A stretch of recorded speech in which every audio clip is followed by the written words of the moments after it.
In 1910, Theodore Roosevelt was President of the United States, Kaiser William II ruled in Germany, Nicholas II was Tsar of Russia, and the centuries-old Manchu dynasty reigned in China. The British Empire proudly boasted that Britannia ruled the waves.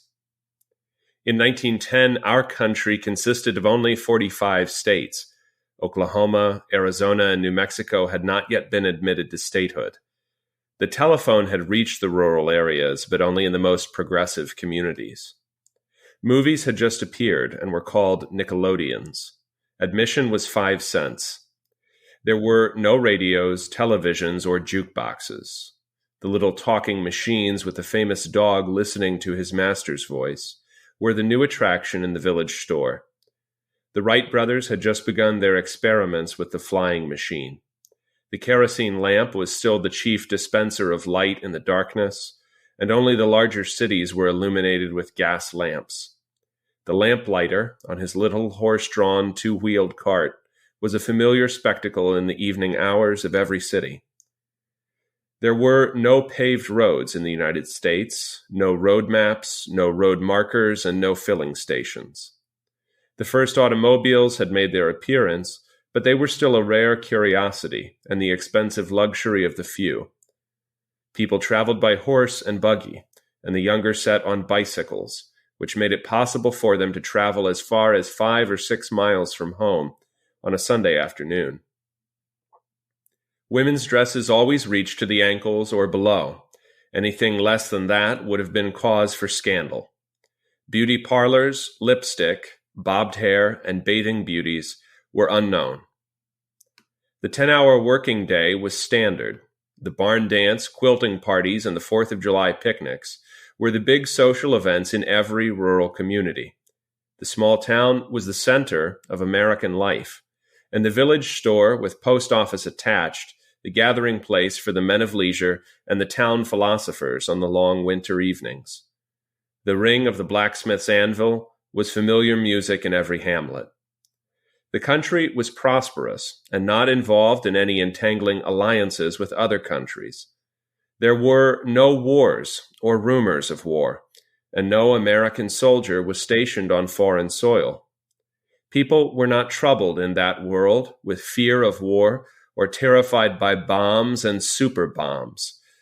The horrible instruments of destruction of our time did not even exist in the morbid imagination of the horror story writer of that day. People were peaceful, neighborly, sociable. They worked hard, were frugal and simple in their lives. Heart trouble and stomach ulcers and nervous diseases were not known. Alfred Rehwinkel.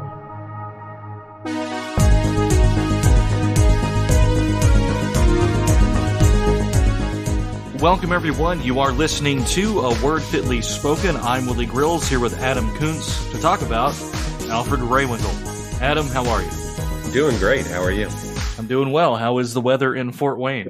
It'll probably cover both of us. Yeah, so I'm about to, this is very exciting. I am about to be washed away. My garage is wet. My whole world is wet right now. It's been raining for I don't know how long. It never ends. The harvest has begun here, but now it is raining. The basement, actually the basement, I need to go check and see if it's flooding, but I'll do that after we record the podcast. I never had to do so much sump pump foo as I have here. And so, yeah, it is raining. Hopefully it'll dry out. They'll get the rest of the corn in, and then we'll begin on the devil's legume so they can get that out of the field, and it will go into anything and everything. Right. That's right. We should do an episode on soybeans one day and just lose the entire Midwest audience. I know. There are some topics we are avoiding out of sheer cowardice. That might be one of them. Right. But one we're not avoiding is a potentially controversial figure, although a mostly based figure. Thus proving that no man is perfect, Reverend Alfred Rehwinkel. So why talk about him? Yeah, we're talking about him because he connects very naturally to a figure we talked about a little while back, Herman Otten. Herman Otten was, his company, Christian News Incorporated, was the publisher of a very interesting biography of Rehwinkel called Light, Salt, and Signs of the Times that was published back in the 90s, but which, when it was in production, Pastor Otten read to his children on a car vacation.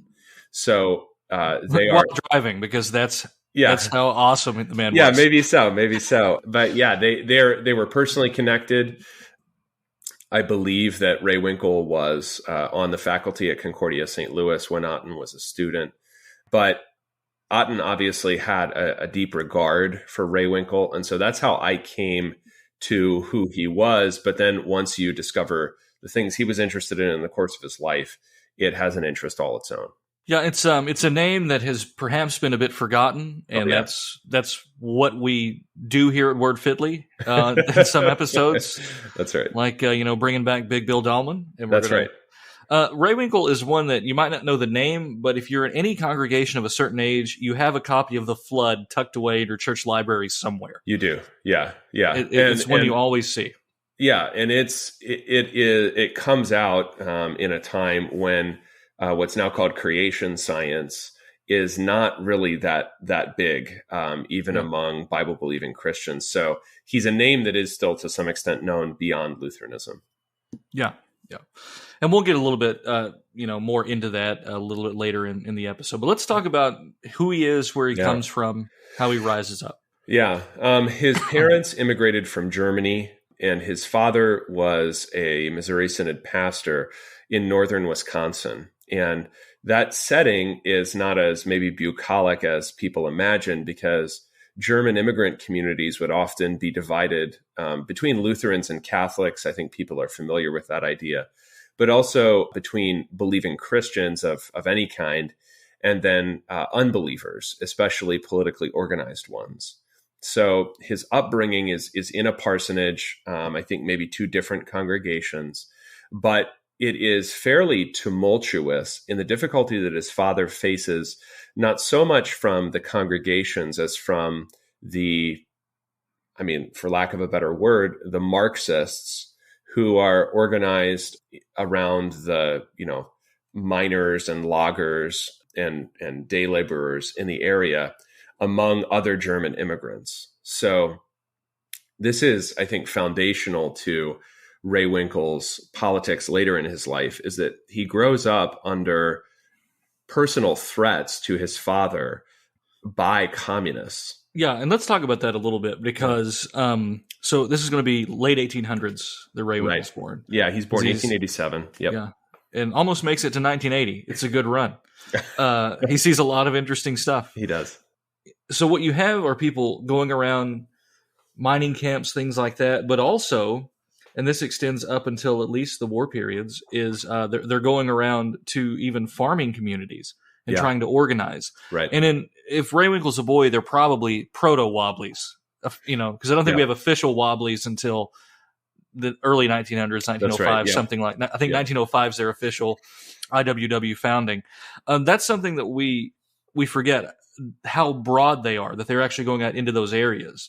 And maybe I'm just being a bit myopic here, but we both kind of have that problem of being from coal country, where you tend to only associate those movements with Eastern coal, those kinds of things. Right. But they're actually coming out of big cities in the Midwest, or larger cities as well. So not only New York, like in the East, but you have Chicago, things like that. Yeah. They're coming, and you just never hear that. You hear organizing in the coal fields, but it's a foreign concept to us that these organizers would be going around to farms and trying to organize those workers. Right.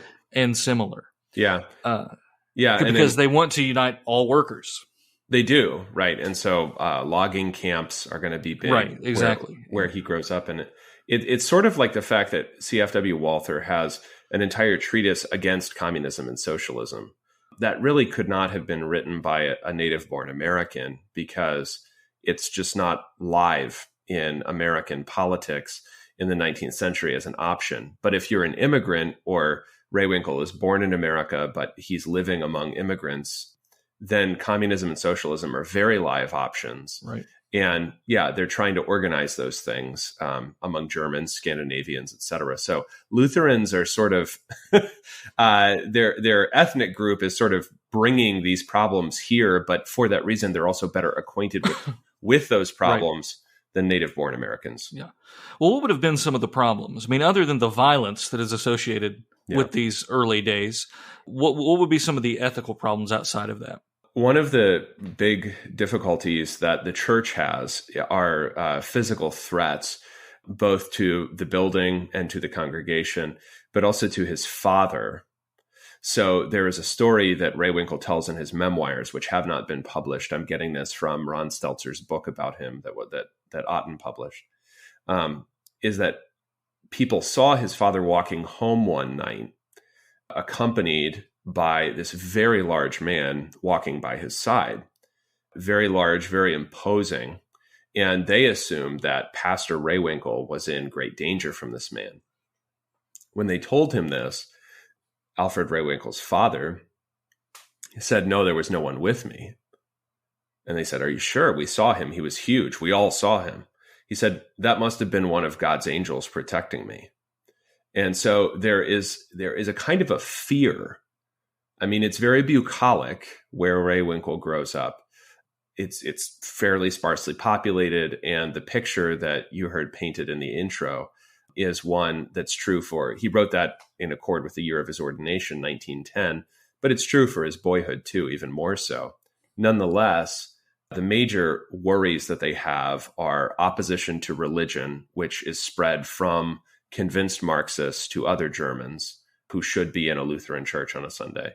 And then in addition to that, the threat, especially to his father's life, and his father believed that God's angels were in a very lively way watching over him. Mm-hmm. And we'll get a little bit later in the episode a bit more into why Christians would oppose communism and socialism, why Rehwinkel is going to write these books later. And it's not going to simply be because I was threatened, although... I mean, my point is there's an ideological point, but he has skin in the game because of his upbringing, the way other people wouldn't. It's not merely just an armchair philosophy. Yeah, right, exactly. It's I would say it's existential for the church. Yeah, and it was biographically, and therefore he's going to realize it is ideologically as well.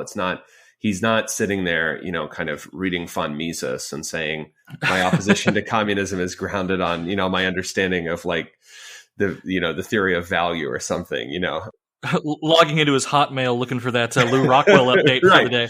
Right. Yeah. He's checking LouRockwell.com and, and getting his natural health advice at the same time. Not that I'm acquainted with that or anything, but yeah, it's not really abstract. It's that in his boyhood, he grows up with communism as an existential threat to Christ and Christ's people. Right. And all that said, though, listening to his description of this pre-World War I childhood of a time that is long gone and may never return.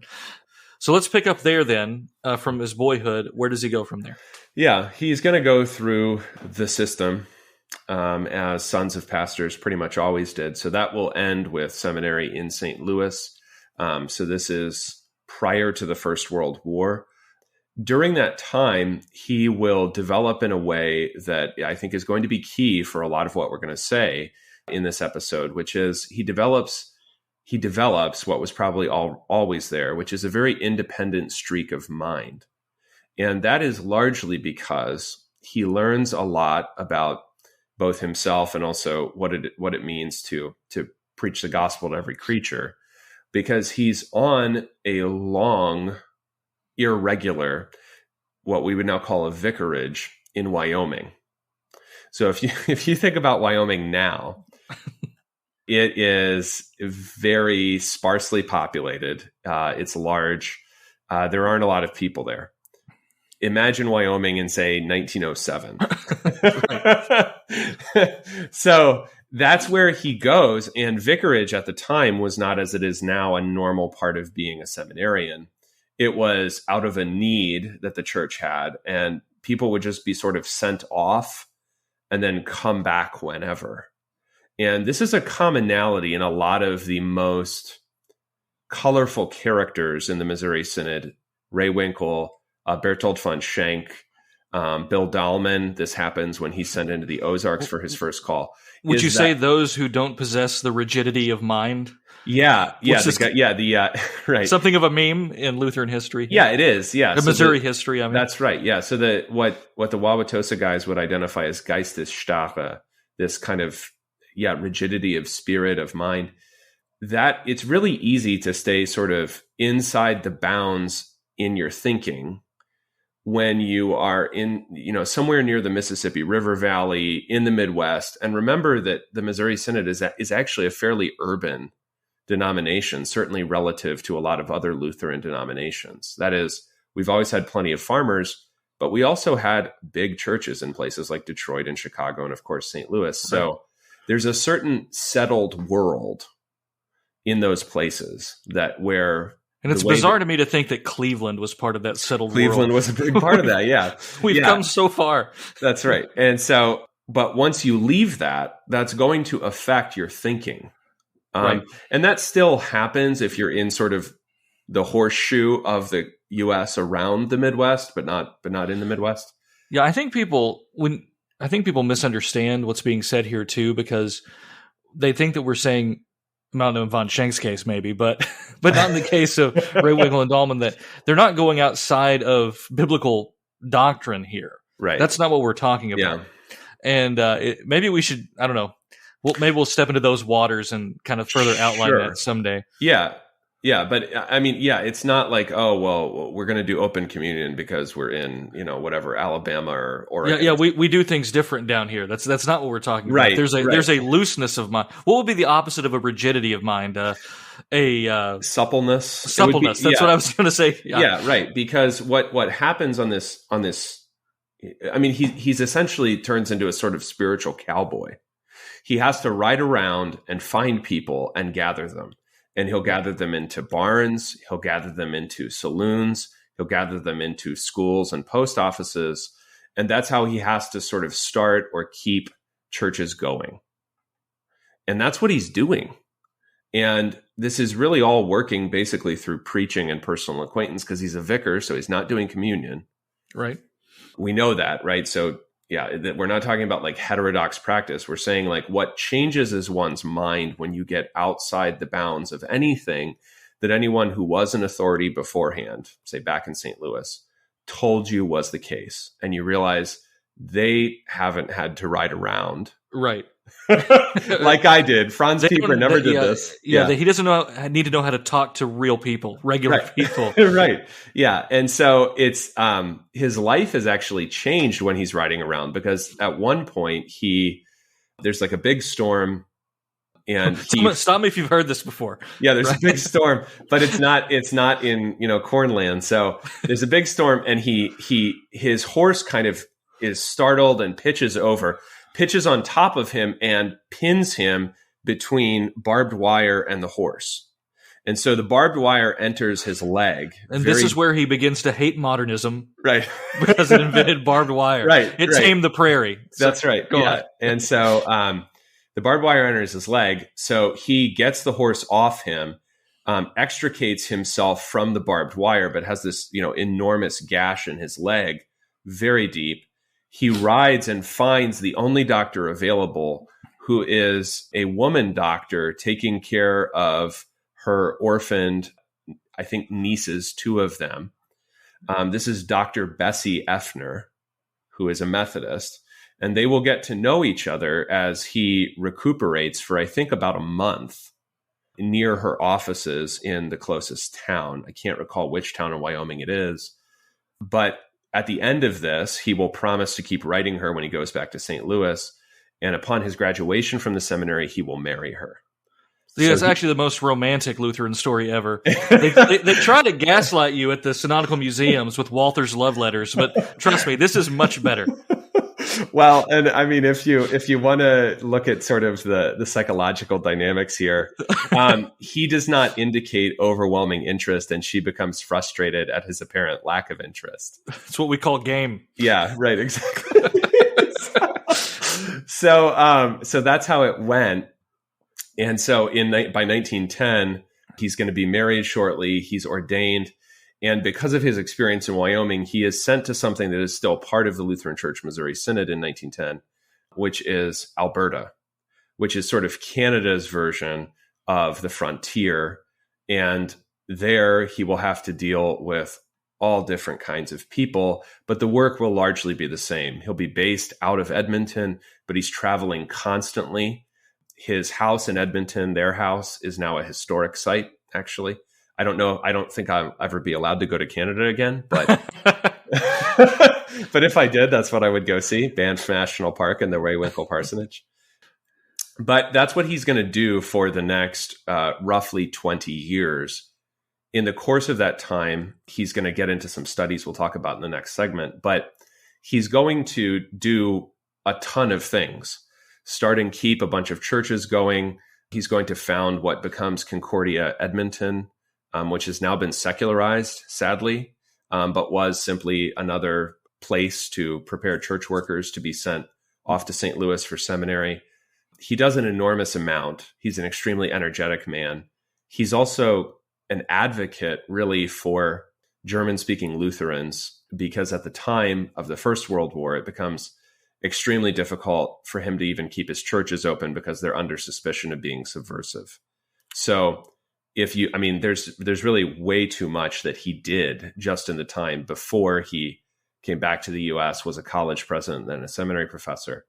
I would recommend the Stelzer biography, and maybe we can put it in the show notes. But I think one of the things to understand about him biographically is how much his mind has changed by realizing that if he doesn't do things for himself, like get himself out from between the barbed wire and the horse, or start the church himself, or start the college himself, nobody will, because a consistent refrain of his time in Canada is, we don't pay our pastors enough. We expect too much of them. So we shouldn't be surprised when they leave. That because all of this is so far away from that sort of center of gravity in our church's life, not to be harsh about it, but nobody cares. And he just accepts that nobody cares and tries to build things in view of the fact that no one far away cares. Well, I'm glad we finally got over that in the church today.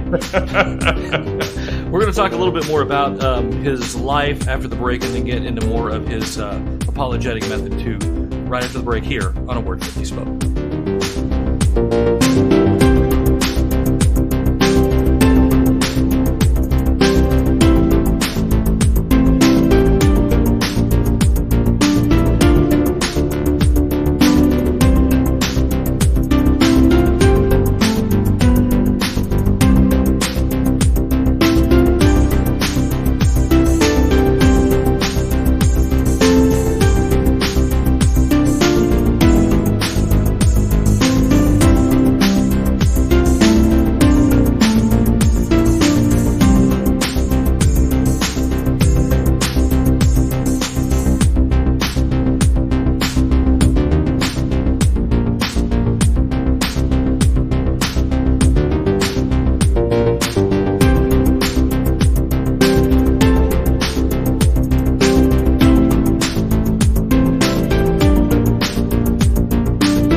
Welcome back, everyone. You are listening to A Word Fitly Spoken. I'm Willie Grills here with Adam Koontz talking about Alfred Rehwinkel. Well, we've gone from the prairie up to Canada.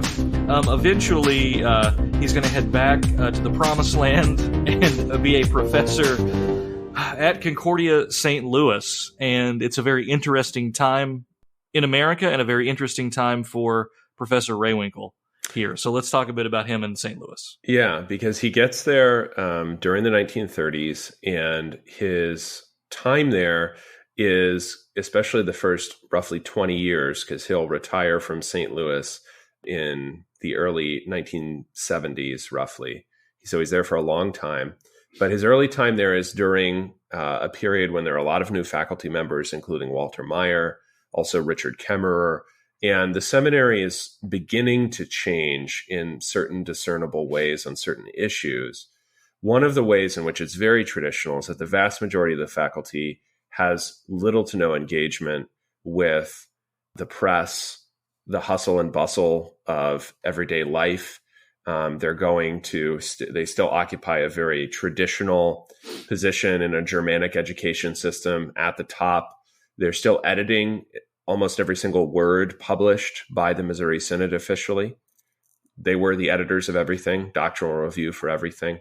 And so Rehwinkel's perspective, conditioned by his life, also about a decade as president of St. John's College out in Kansas, which was English district and always a little different from the other colleges, is going to make him unusual on the faculty. And that starts really almost right away, in that as America, and especially the Roosevelt administration, is ramping up, getting into war.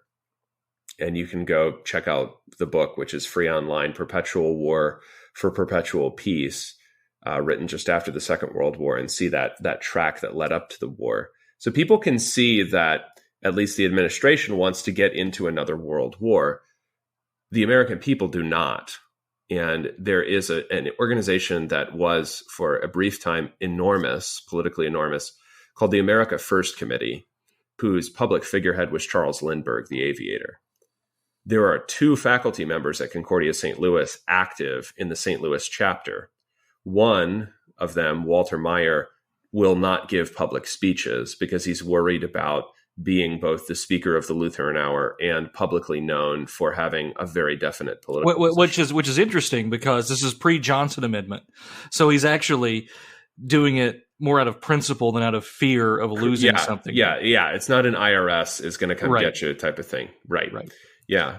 The one who's not afraid to speak about why we need to stay out of the war in Europe is Alfred, usually called Rip for Rip Van Winkle, Rip Rehwinkel. That's a nickname from prep school days that he had. And so he's up there at a certain rally in St. Louis with Lindbergh on the platform giving speeches. Energy that shouldn't even be possible, Possible, yeah. And so this was your church. And there's a book that he published that we'll talk about later in connection with all of that. What this is going to spin into as America First gets shut down is that Rehwinkel will begin to derive most of the significance of his career as a professor, not so much from what he teaches at the seminary, because he's always sort of an outsider on the faculty, even though he's there for so long, but from what will eventually be called his Signs of the Times seminars. And the listeners may have like a grandpa or a great-grandpa who attended one of these. Rehwinkel would go all over the country, often under the auspices of the Lutheran Laymen's League, and talk about what he would call collectively the signs of the times, which is he wanted to teach Christians how to interpret what was happening politically, economically, educationally, and to inform them about what these things meant, what the Bible says about them, and therefore how to preserve the church. You can see here, this is sort of the intellectual or educational version of preserving the church against especially political threats and especially the threat of communism that his father had to do when he was growing up in northern Wisconsin. Yeah, it's interesting. The conviction and fire with which a pastor, let alone a professor in the Synod, would be willing to speak on these things. Without being too provocative, perhaps a lesson to learn there. And they are signs of the times, not signs of sitting on a carefully crafted statements for years on end before you decide to release them. Yeah, I mean, something that you note, and I think we've said this about what we call the forgotten age before, but I mean, Rehwinkel dies in 1979, so this is within some people's living memory, is that we had people who were maybe just constructed differently, were not worried about what other people would think about it. Now, he paid for this, as I said, on the faculty. He was never given prominence. He was given, the first class in the morning and the last class on Friday afternoon, and awkward, weird assignments to do. And can you teach this class you've never taught before? And just, he was definitely ostracized. There's no question. Sure. Hazed, if you would. Hazed. But but it wasn't initiatory. No, it was ongoing. He was mobbed. He was. Yeah. But this doesn't sort of dampen his fire. And I think that comes out of a deeper well than simply, he likes attention because, he was never as prominent as many others were. Right. And it's just interesting. I mean, he's writing on the controversy at that time of the day. It's not as if it would be like one of us sitting down to write a book on the communism of the 19th century, right? And what the Lutheran response should have been or would have been, right? He is saying this is how we should attack this now. Exactly. This is how we should oppose this. It's timely, right, and necessary. Yeah, and there are ways in which I think too that he resembles in his life and his interests. He resembles people that would come after him, in that I think he foresees many challenges to the church, especially apologetic challenges, that a lot of people did not really, because we were living really inside still sort of a German language world, largely in our church's life, did not see coming. So even his interests are prescient, even when he's wrong. Right. Yeah. So let's move then into his apologetic work then. Yeah. He's going to be reacting to some liberalism creeping into American Lutheranism. Do you think that liberalism is able to creep in because of the German influence? I think that one of the difficulties with the language switch is an incapacity to get out ahead of problems. And so it doesn't come in sort of formally, but it comes in because the children... Okay, sorry, go ahead. Because the children or the grandchildren clash with a world or grow up in a world that their parents don't understand, and then that the church doesn't even fathom it exists. Yeah, so you see it more as a generational gap than, let's say, German higher criticism creeping in at the academically. It's basically just being caught not prepared. Right, because on an academic level, we are well prepared to fight anything that anyone writing or speaking in German is saying. Right. We're just not prepared for a lot of other things. We're just not prepared for the millions of people that we live around. Right. Right. Yeah. We're not prepared to reach the nations. Right. Including the one we live in. Right. Yeah. And so what happens is that originally spurred honestly by riding around the American West and then the Canadian West and seeing the amazing geological formations you can see practically anywhere in that part of the world, he begins to be deeply interested in geology. So if any of this still makes any sense, if people believe he was real, while he is founding frontier congregations in Alberta based out of Edmonton, he also just takes a wide variety of classes at the University of Alberta, including what could add up to like an entire bachelor's degree worth of classes in geology. So he has an intimate, if non-professional, acquaintance with geology, biology, lots of natural sciences especially were a deep interest of his. Somebody's holed up in their den with their gem collection right now thinking, he's just like me. Right. Yeah, he collected rocks. But what this will eventually issue in is he's reading a man named George McCready Price, whom very few people remember, and a good history of this by a guy who used to believe these things, but is kind of a mainstream academic now, Ronald Numbers, is called The Creationists. And Rehwinkel figures prominently in there as a sort of bridge figure between an earlier generation that especially was deeply into what we would now call creation science, and then the generation that really popularizes creation science among evangelical Christians and founds the institutions like Answers in Genesis and Institute for Creation Research. Rehwinkel comes in between all that. And when The Flood is published, I believe it's 1951, so he's on the St. Louis faculty at that time. When The Flood is published, even fellow faculty members say, no, this is too far. 6 days, a few thousand years ago, was Adam riding dinosaurs with like a saddle? You know what I mean? Yeah.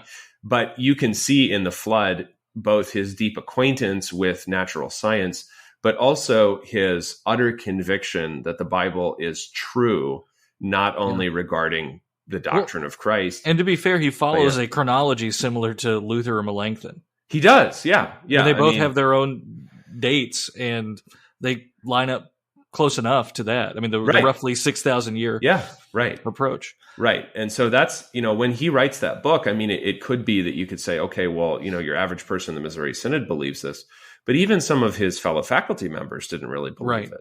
And so how did they come to that position? I mean, because today you could see someone rejecting it going, as we've said in previous episodes, well, nobody will take me seriously if I believe that. Right. Or, some other clever way to get around that interpretation. How would that interpretation have come to be present in the faculty at that time? Yeah, that's really interesting because there's a lot, like I said, when we talked about when he came on the faculty, a lot is changing, but nobody really recognizes it. Right. And I think that what's happening is that gradually they are trying to attain a kind of mainstream respectability that will cause them to be embarrassed. So specifically what Theodore Graebner said when the book was published was, this will be this will make life very difficult for our university campus pastors. Not meaning, and this is a very Missouri Synod kind of thing to I personally believe this. I just don't want to offend anyone else by saying that I do believe it. And hey, that's a word fitly meme because we talk about this a lot. There's a lot of private confessions and I mean in some specific use. Like this is my personal theological conviction. I don't dissent from any of these articles here, but these people do. And so it becomes this, well, I'm okay and we just have to tolerate what's out there. You can't expect everybody to believe what the Bible says. Right. Yeah. And this is, I mean, so much is changing and Rehwinkel is part of this too. But I mean, one index of this is he writes a smaller book about Bible chronology and the age of the earth and connecting those two things. And that should have come out from CPH in, say, the late 1960s, but you can just guess from the date why it didn't. It was rejected by CPH, and it was published instead by the Australian Lutherans. Right. So no one even knows it existed. Does something like Arndt's Bible Difficulties get that kind of pushback? Arndt was venerable, right? So Arndt is just about a half a generation older than Rehwinkel. He's a different good old boy system. Correct. Yeah. And so Arndt is venerable, but Arndt, and this is something we'll talk about on an episode to be announced. Arndt is the guy that convinces us that modern textual criticism is okay. So there are a lot of moving parts in this, but they're all moving towards greater change and openness in any number of areas. Yeah, very good. All right. Well, so we've got America First Community, Signs of the Times, Apologetics of the Flood. We got a few minutes left in here. Where do we go from the flood? I want to take this book up because people now once again know that it existed. In 1958, Rehwinkel wrote a book called Planned Parenthood. That's right. That Planned Parenthood. And this book does not endorse abortion per se. He's fuzzy on to save the life of the mother. So I think that's wrong too. I know you do as well. Right. What it really importantly endorses at great length, and I think this is notable for Rehwinkel as an unusual figure, but a helpful figure, is that he says out loud something that everyone knew had been occurring, which was not even Missouri Synod pastors by 1958 were having nearly as many children as their fathers or grandfathers had.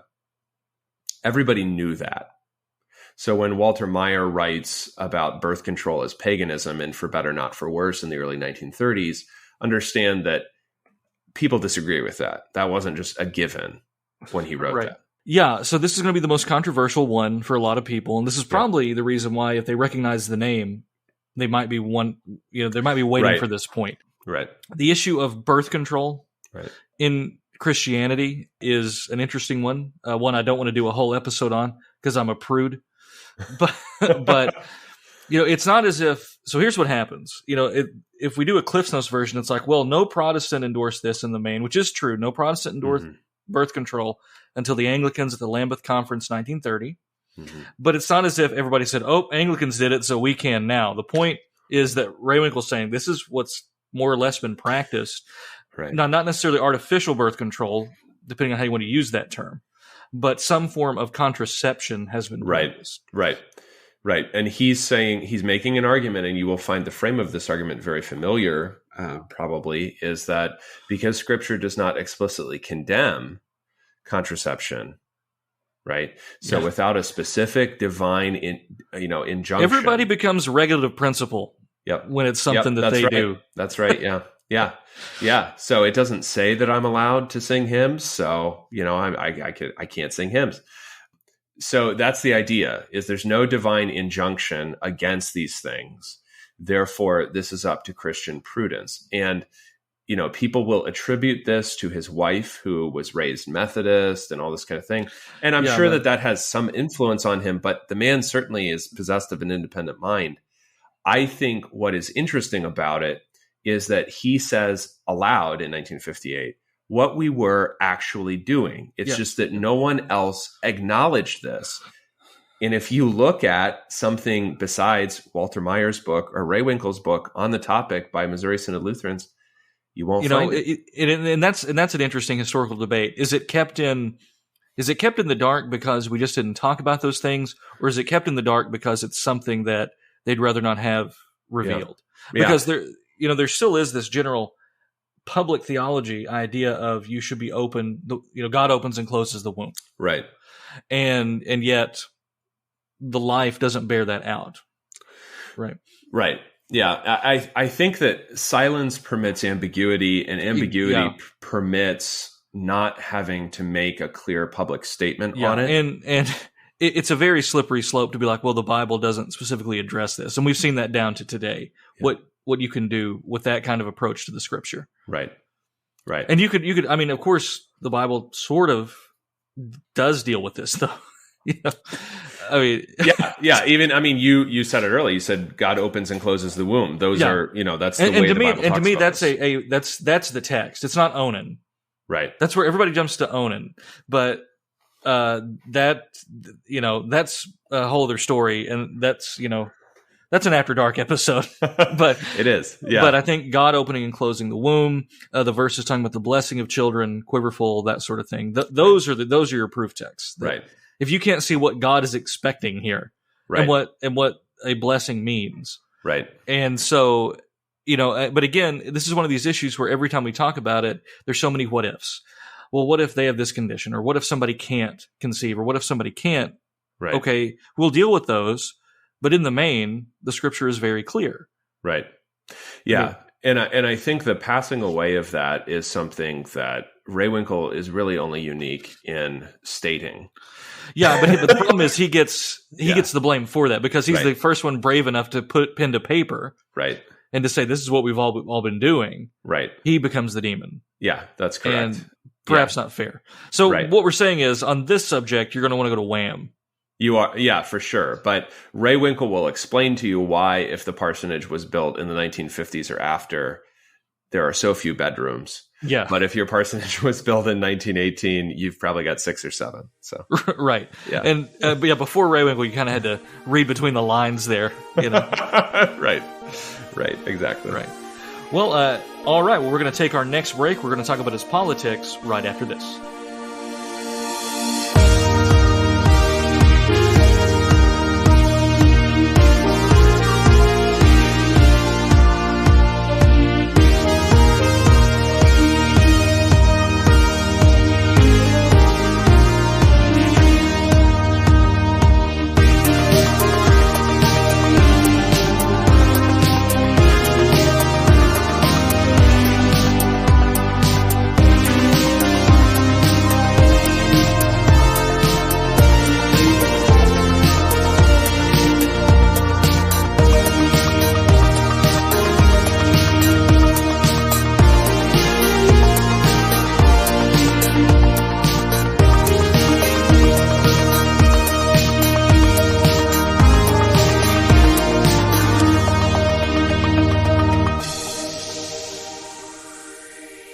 Welcome back, everyone. This is A Word Fitly Spoken. I'm Willie Grills here with Adam Koontz, and we're talking about Alfred Rehwinkel. Well, we talked about a little bit more about his life. We talked about apologetics a bit, got into the most controversial aspect of his career as far as certain theologians would be concerned.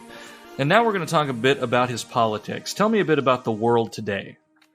Yeah, totally forgotten. 1940, so predating our entry into the war, but the Second World War is already ongoing in Europe and Asia. And it is published by Concordia Publishing House. Rehwinkel's attempt to keep America out of the war.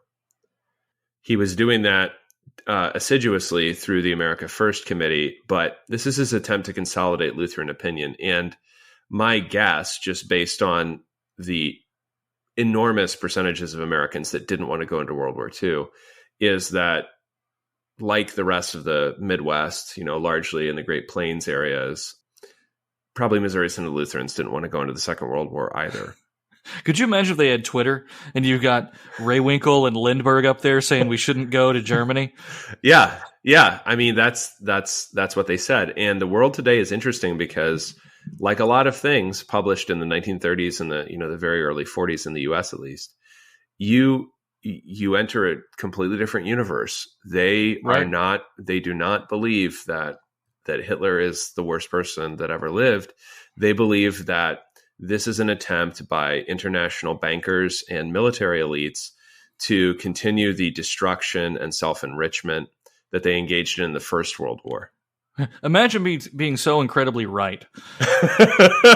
Right? I mean, the rush of confirmation bias would be amazing at all times. But what's interesting about the world today is that he's going to predict in there that if the United States enters this will be the death of a lot that is familiar to us, including our constitutional structure. We will never be the same again.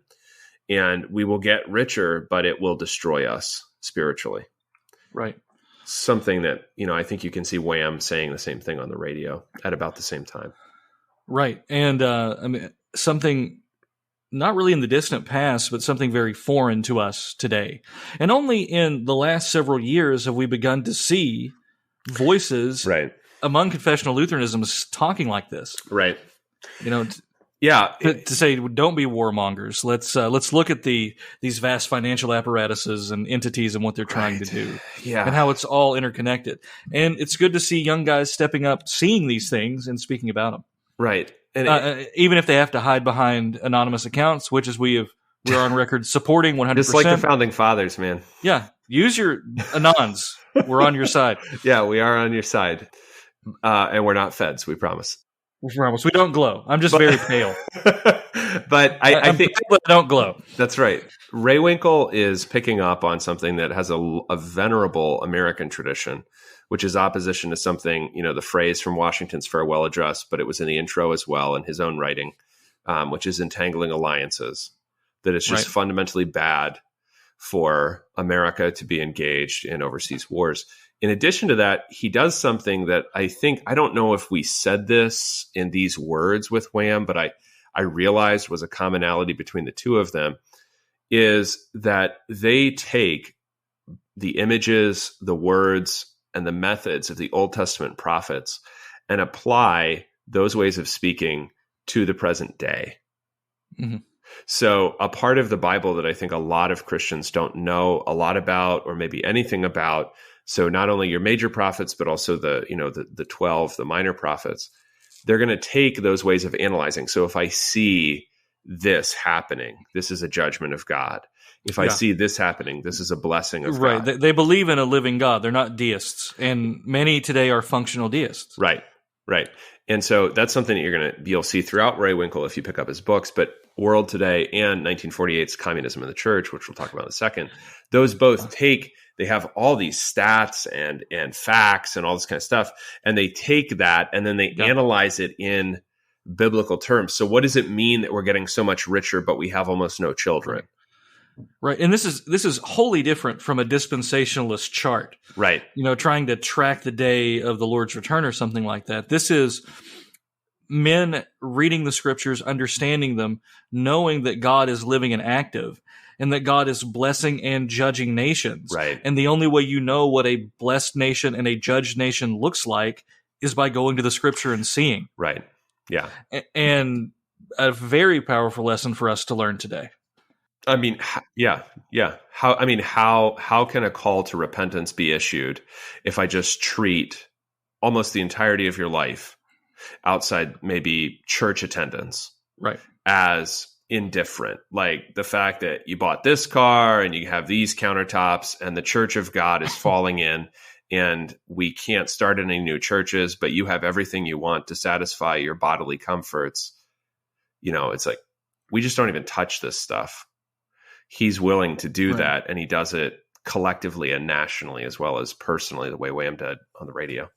Yeah, sometime, after, he begins to be aged, we become the Church of the Winsome, and it's not been good.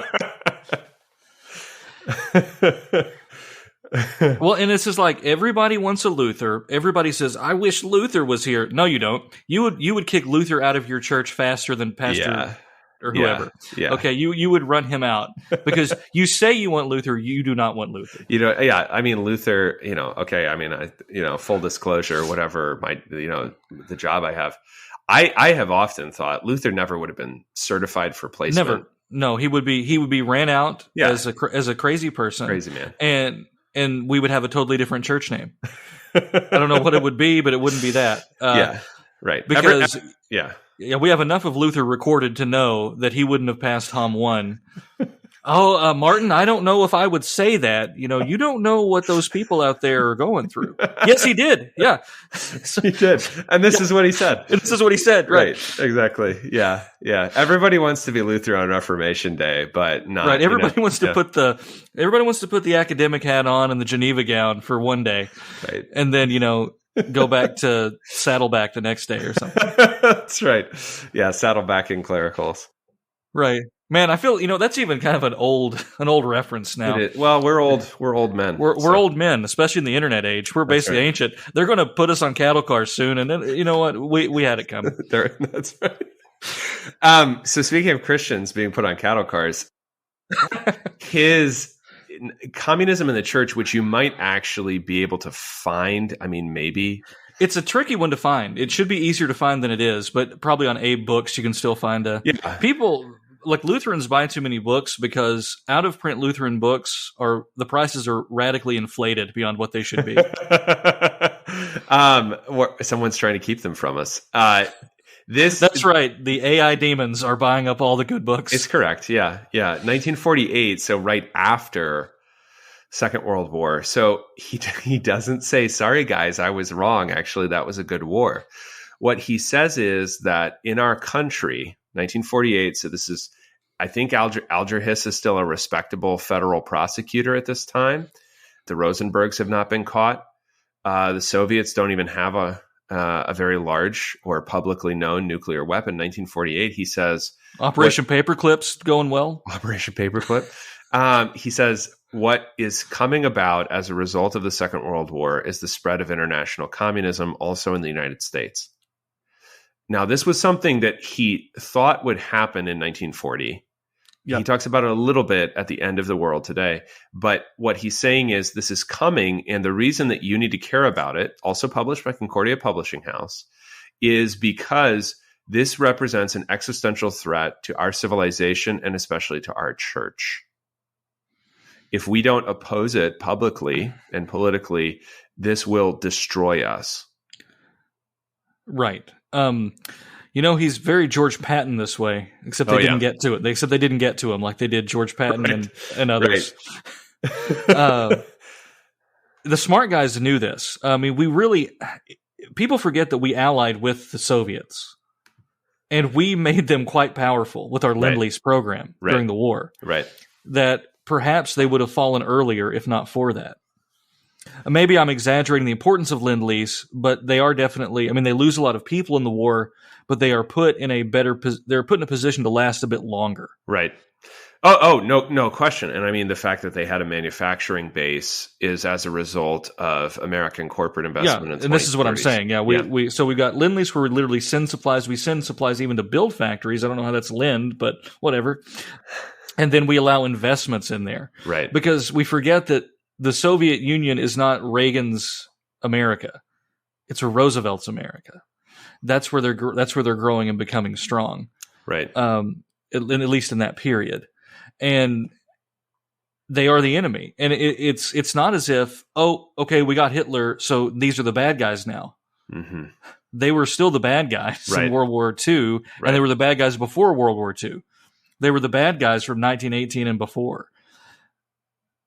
So yeah, exactly. I'm just saying, commies are always the bad guys. Right, they are. And you can have more than one villain if you want, but they have to be at least one of them, is what I'm saying. Correct. Yeah, I think that he knew this, and his desire, and this would then spread through the Signs of the Times seminars. His desire was really, in a way, somewhat unusual for Missouri Synod clergymen. His target audience was largely lay. And I know that sounds odd, because there are plenty of people that have written devotional works and stuff like that. But there are relatively few people in our history, Luther is one of them, actually, that wrote significant amounts of stuff in a way understandable to and useful to and theologically informed for the laity. And that's part of Rehwinkel's being forgotten, because he didn't write a dogmatics book. He didn't write a homiletics book. He wasn't engaged in training the clergy necessarily. He was engaged in making sure that our laity were actively opposed to communism, as was also Wayne. Let's talk then. Why is communism? Man, it's just, I kind of feel like Charles Coughlin today, and I'm not even apologizing. Yeah. But why is communism an existential threat? Yeah, it's an existential. To the church. It's an existential threat because it is at its base anti-God and therefore against His church. So it's not unlike many other forms of leftism in Western history. It is just uniquely, fervently, and intensively those things, such that wherever it comes into power, it destroys the church, most often violently and openly, rather than subversively, the way that our way of life has generally corroded our churches. Right. I suppose we could even do a whole episode on just what the ideology is, but it's not as if we're saying, people always read into what you're saying that, okay, so you're opposed to communism, so you think that child labor is good and we should exploit the poor. Mm-hmm. Quite the opposite. Right. But now's not the time to talk about third positionism or anything like that. But yeah, I didn't bring this up, but that is actually sort of part. It's not so much in communism in the church, where he's much more focused on what is communism. He brings to bear, contemporary American witnesses to communism. He was a fervent attender of communist political meetings, and would read all kinds of stuff. And so when he talks about communism, he only uses communist sources in order to do so. He seems to be an owner of the Little Lenin Library, which was like Oxford World Classics for commies, published in New York. So he has firsthand acquaintance with all this stuff. But in the world today, he did say that the reason that our masses are so discontented in Western countries is because we grind their faces throughout their lives. They have no satisfaction in their work, and they can't have any.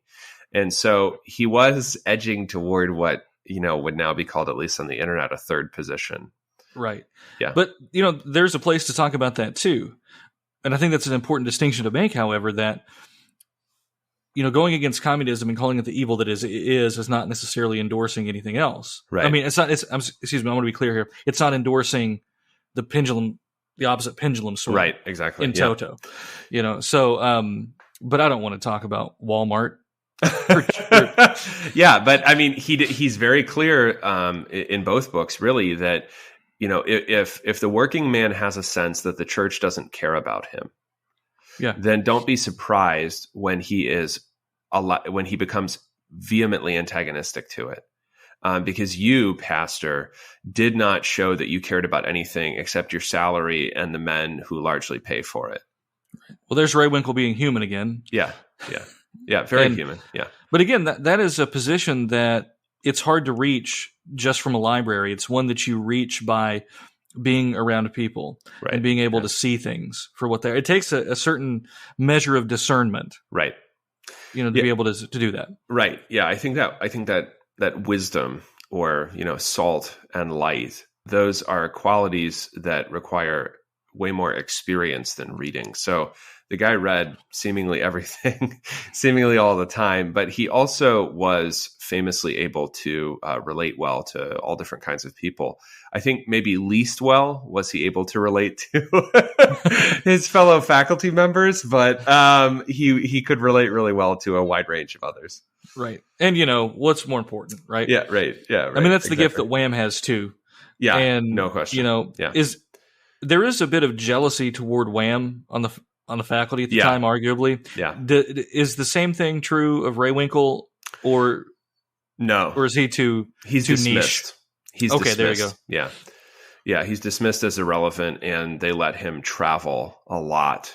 He becomes a world traveler as well as traveling throughout North America. So, yeah, he's just dismissed, and I think that's partly because his interests are not identified as traditionally theologically important, right? So he writes a 450-page book that is somewhere in manuscript. If anyone listening to this knows where it is, please tell me. I want to read it, about war. Okay. It's just about the ethics of war, whether war is good, whether war is bad, American involvement in war. Because for him, he doesn't see what happened in his very long life. How did 1910 get destroyed? He doesn't see these things as any other result than war. And this is something about which a lot of people don't think enough, because we're really only taught about slavery in World War II, is that at the time, not only did people in 1940 think, oh, this thing that we're heading into is just like this thing that we came out of, so it's evil and awful and we don't want to head into it. But people recognized in 1919 that the men who had left, a farm in Nebraska did not come back the same, that something had been lost, even in isolated rural communities that never came back again. And I think that is Rehwinkel's deepest experience, is the experience of seeing life ripped apart by war. Now, he's not in war. He's not a chaplain. He's not a soldier. He's not in war. What he sees in both wars are the disintegration of life at home in all kinds of ways. His congregations closed, school shuttered, things burned, especially in the First World War. And then in the Second World War, there's something that he sees in American society, but he also sees in his fellow faculty members, which is an addiction to mainstream consensus. So, this vast majority of Americans are totally fine with not going into war. And then as soon as we get into war, they're watching, newsreels where the Japanese are essentially rodents and the Germans are essentially gorillas, and let's go kill them all. Right. Do you prefer your Japanese butt-toothed or fanged? That was really your choice. Exactly. Yeah, those are the options depending on the cartoonist. Right. And it just got worse from there as far as this consensus-minded thing. And social engineering has made it even easier to do. Right.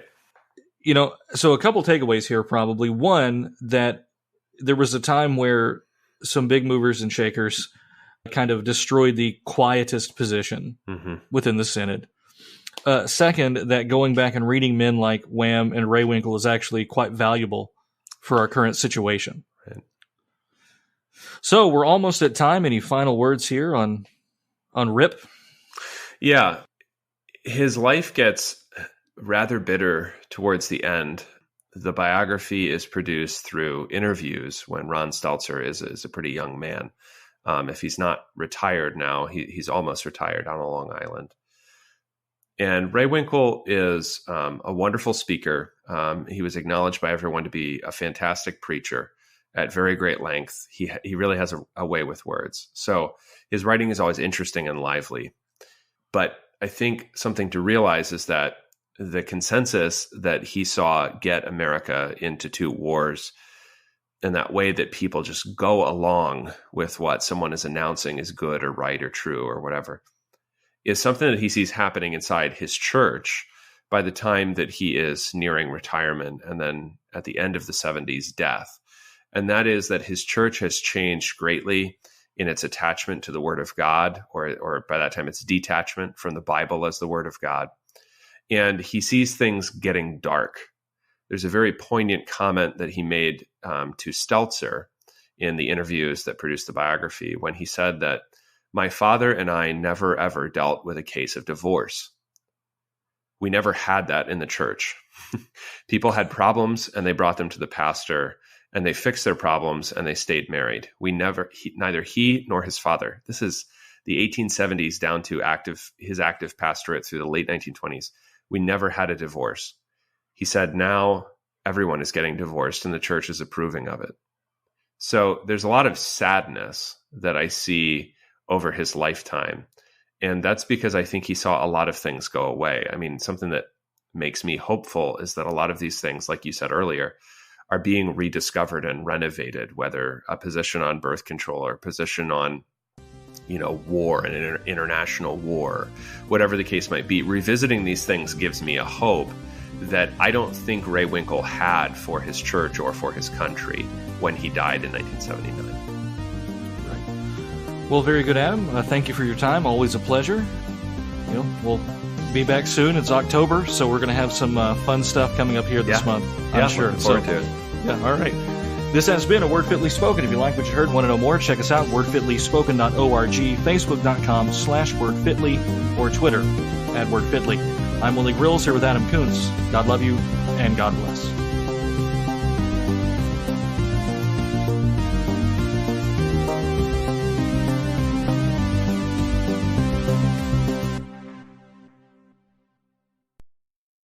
You younger fellows think you are the first ones to ever confront this new theology. Well, you are not. We fought these same battles long ago. And you older men, how can you sit idly by and say nothing, when you of all people should know where this will lead us? You are misleading and giving offense and destroying the church, for which generations before you have given their lives. Alfred Rehwinkel, at his own retirement party from the faculty of Concordia Seminary, St. Louis.